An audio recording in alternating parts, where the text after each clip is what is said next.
All right, so let's get this thing recorded. It's been another crazy week, so we're gonna do another live recording of weekly retro stuff. There's a streamer and runner that goes by Perfect Finn. They recently started grinding Kabuki Quantum Fighter on the NES. Sub 11-minute time was their initial goal for this game, and they hit that goal very quickly. So 8 days ago, they had an 11:13. Then just 1 week ago, they got a 10:56. They decided they were going to continue grinding the game, and it's a good thing they did, because yesterday they got a new PB of 10:52. If you're not familiar with this game, it's a platformer. It's an action platformer on the NES where you whip enemies with your hair. The hair whip, though. This character's going to have neck problems, though.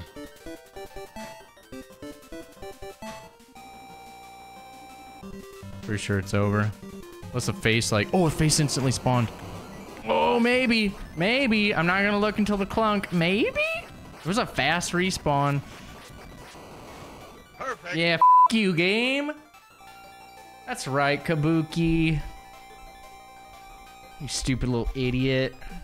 Perfect Finn, amazing runner. He's run a bunch of different stuff. Mario, Ninja Gaiden 2, Super Mario World, TMNT, Castlevania, Vice Project Doom, Chip and Dale, Super Mario 64. Next we have Sega Channel Revival.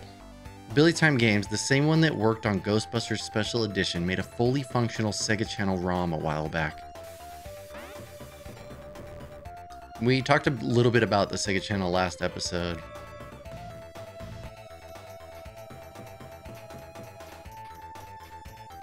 So growing up, a neighbor of mine, like they lived 2 houses down, had Sega Channel. They were the only person I ever knew that had Sega Channel. You could see it's kind of like, it was like a Netflix. You could select your genre, and then within the genre, there were different games, and they changed the games every month. It was actually how I played Earthworm Jim for the first time. The Sega Channel was just way ahead of its time. It's kind of crazy. Having this in the 90s, the ability to just like have video game ADD in the 90s is kind of crazy. Like, yeah, well, what else is there? What else is there? There's a part of me that's kind of glad that I didn't have this growing up, because I probably would have played less games. Like, I would have played more games, but I wouldn't have ever gotten good at games, because I would have been like, ah, that game's too hard, let's try another one. Ah, that game's too hard, let's try another one. But I probably would have found a bunch of really cool games at the time. Sega always was doing wild. They were just ahead of their time. I'm sorry, I just got lost thinking about a simpler time when the Sega Channel existed, and you know, just going to friends' houses to play games, and then you go to a friend's house that had this. Like, I'll never forget going to their house when they got the Sega Channel, being like mind blown. It plugged into your cable. Basically, it was fed through coaxial. I don't know how it worked. I don't know what kind of voodoo they did. Like, I guess I don't know if you had the cable plugged in, got games on the cart, and then unplugged it, if you could play them for longer, or if it required having that plugged in at all times. There's a new glitch in Symphony of the Night that was discovered. Jupiter Climb posted on Twitter, I stumbled onto a new Symphony of the Night glitch today. With correct timing, monster vial properties can be swapped with those of other throwables. I present How to Train Your Skeleton. Behold my true form and its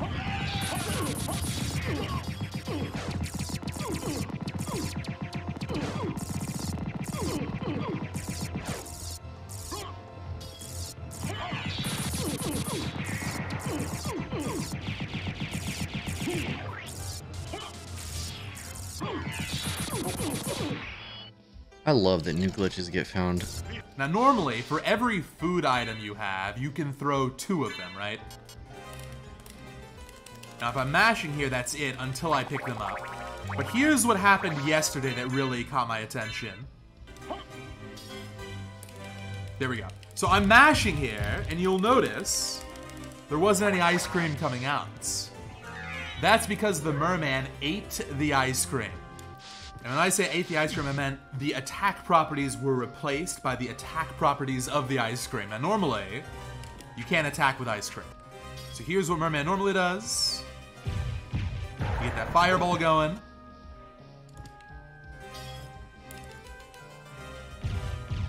Weird. The fireball doesn't work. I know nothing about the speedrun, but this seems like it could be huge. And I yes, recently you played through this can game for the give first time. all of these Monster Vial familiars Power of Sire properties, which so far is the most useful thing we've found. So that's what's going on. They're summoning the skeletons and then giving them another attack. By we, property. I mean me and Talon. Now you notice, you heard just at the end there was a damage stack sound effect. Let's go for that again. He's dead. That's 2 overlapping bomb hitboxes, courtesy of Merman. That's insane.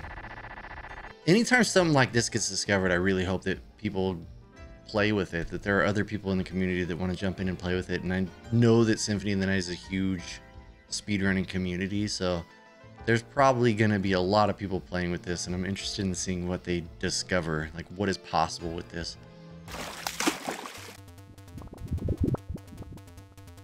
We have the Drunken Master Tournament.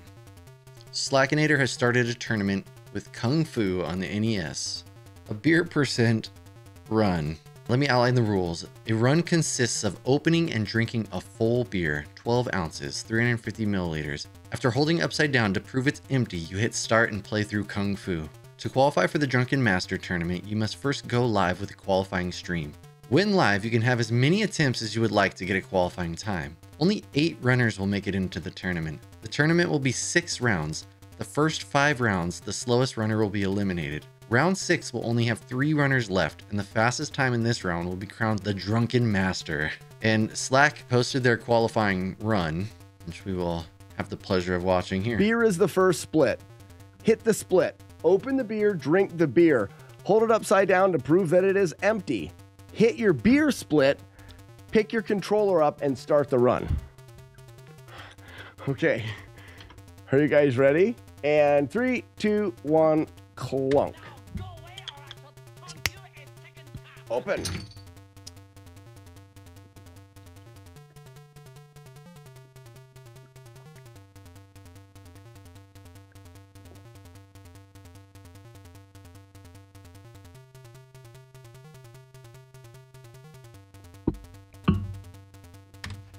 All right, let's go. Oh, wow, that's gonna change things a bit. Who the hell does that with an IPA? Ooh. It's already affecting me. No tool-assisted runs allowed. I like this game. This is the greatest idea we've ever come up with. And time, ladies and gentlemen, 4 minutes and 24 seconds. The new world record in beer percent Kung Fu. Release the doves. That'll be easy to beat.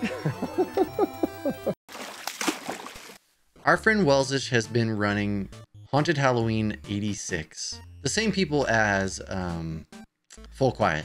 He recently got a PB. He got his first sub 19 minute time. So I want to check that out and show some love to Wellzy. And clunk. Also, if you don't know who Wellzish is, one of the Let's coolest go. streams on Twitch, Let's hands go. down. Meow, meow, meow. Let's get the glitch. Got it. I've been watching Wellzish run this game for a while. It is I'll have to not take a death an easy here. game. It's actually really difficult. There we go. Let's go. Sub 19. Yeah, that was Wellzish and a 31-second PB in Halloween 86 on the NES. A runner who goes by Kumakan has submitted a new game to SRC. Apparently there was no run for this yet, and so they sat down, routed it out, and they got their first completed run. So the game that Kumakan decided to run is called Appleseed Prometheus no Shintaku. It's a Super Famicom game. Looks like their run is 49 minutes and 7 seconds. I don't know what I expected, but this is not it. I love that the protagonist is a giant compared to everybody else. This game looks fun though. Yeah, look how giant the protagonist is. Dang, the gun is as big as the people. Okay, so his character looks like maybe they're turning more red. And that indicates health loss? Yes, okay. So your visual indication for damage is your main character sprite changing colors. Earth Defense Force boss. How long did this take to route? I'm ready for these credits. They look cool.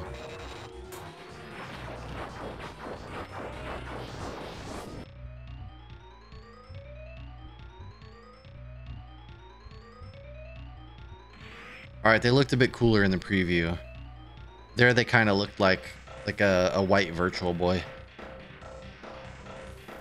Stuff! Bunny Rabbit Robot. ProfessorRetro just got a PB in DuckTales of 7:51. It's DuckTales on the NES. DuckTales, woo! This is their first posted time for DuckTales. ProfessorRetro has got some skills, so I know that they're gonna crush it. This run's really fun because it's super simple. Like, it's not a difficult run to just pick up and play. But just like anything, when you're trying to go fast, it gets hard. That's what she said. No big deal, just back-to-back golds. Honestly, one of my favorite parts about learning a new run is all the early golds, all the early PBs. It's just really fun. It's like super exciting to learn a new game.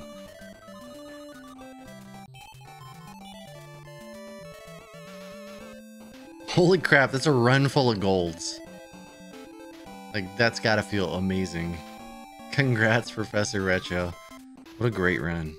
I'm curious, like, I wonder how long they're gonna push this game. That was just their first PB, like their first submitted time, and it was a 7:51. There are a handful of NES There are a handful of NES games that are officially licensed games in the US and PAL regions that don't have any speedrun times. And so the runner and streamer Aaron2U2 is pushing for an effort to get all of the games to have times on the board in SRC. And they've gotten that down so far to 20 games, I think, 20 remaining. And they recently just put up a time for Nobunaga's Ambition 2. It was 2 hours, 25 minutes, and 55 seconds. After Nobunaga's Revenge, the last games that are needed are Miracle Piano Teaching Typing. Is that what it's called? Miracle Piano Teaching... Miracle Piano Teaching System. Videomation. Alpha Mission.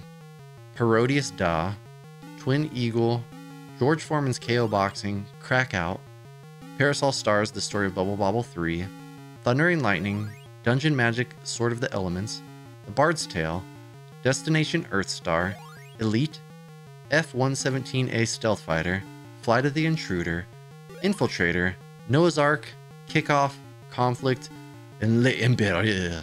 If that's how you say that, I don't know. Okay, so this is cool. They made like a list. So these are the last 20 games that don't have runs on the board yet. So yeah, if you're interested in speedrunning some NES games that don't have runs yet, now's the time. Go grab a world record. Be the first. I believe in you.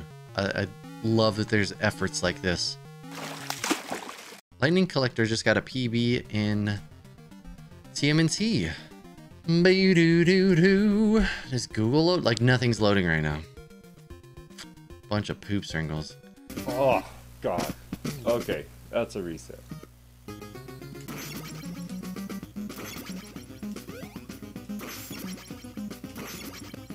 Now we're ready. I love watching new players play this game. Yeah, so it makes me so happy to see new people running this game. I hope more and more people continue to pick up the game. I've considered making a new tutorial for the updated strats. Let's go.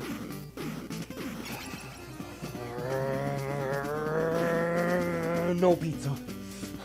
Gosh, this game makes me so happy. No. Got it.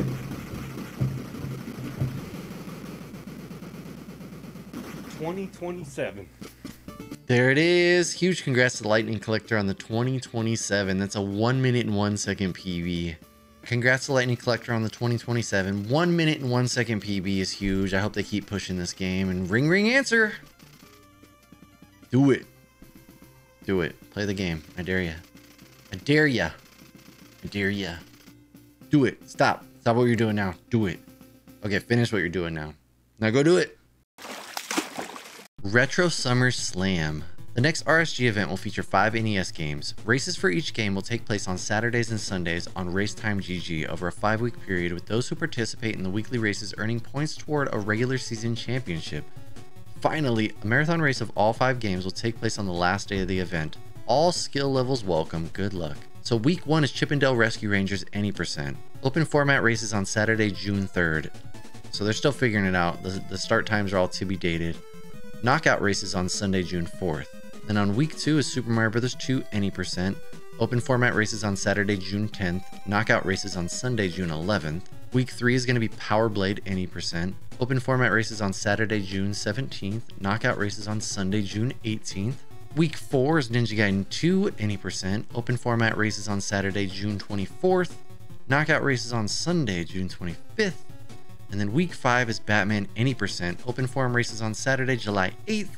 Knockout races on Sunday, June 9th. First place is 3 points, second place is 2 points, third is 1.5 points. Each runner that finishes a race on Saturday or Sunday will receive 1 point. 5-game marathon race on Saturday. Oh, and then they race all 5 games on Saturday, July 15th. That's dope. Signups are not necessary. Just show up for any of these races or the final marathon. They got a progress checker. Special thanks to X Christine for the concept and format on the event. So June 3rd, this is a couple days. It's just this weekend. That's this weekend. It's like tomorrow. Well, tomorrow, today day. So when this goes on YouTube, it'll be tomorrow. For now, it's not. I don't know. What are words? So that's it. That's what we got, I think. But yeah, thank you again for hanging out with me. Thank you for the raids. Thank you for the good time. I appreciate y'all being a part of this, the live weekly retro stuff. I think it's a fun way to still get to make episodes on times like this when it's just chaos. I got to finish some work stuff up first, but I might be up late. We'll see. June 1st, 2021, I started playing TMNT on the NES 2 years ago. Did I say 1? 2 years. It's my 2-year anniversary of playing TMNT on the NES. You are loved. I'll see you soon. Thank you for hanging out. I'll see you tomorrow morning if I don't see you sooner. Okay, bye. I'm going to take a nap on my floor.